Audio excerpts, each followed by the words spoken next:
The photo optimization functions include Undistort and Defogging, which can optimize all photos in the folder.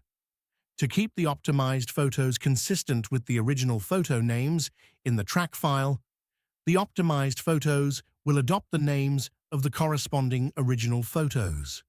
Therefore, for an already created image project, you can set the input and output paths to the same folder to overwrite the original photos with the optimized ones, eliminating the need to create a new image project. Alternatively, you can create a new folder as the output path and create a new image project to save the original files. The Undistort function can correct image distortions caused by the camera's position. We'll first introduce the Undistort function by clicking to open the Undistort tool. In the window, you can select different photo groups, with each group having different correction parameters.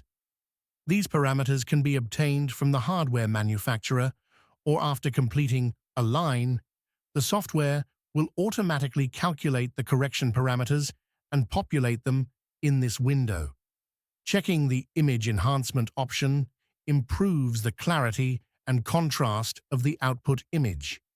Once you've set the input and output paths, click OK to execute the function. After the progress bar completes, you can find the new files in the output image path. Next, we introduce the Defogging function. The Defogging function optimizes blurry parts of photos, making them clearer. The smaller the radius setting, the sharper the image, with more pronounced depth. Set the input and output paths, then click OK to execute the function. Once the progress bar completes, the new files will appear in the output image path.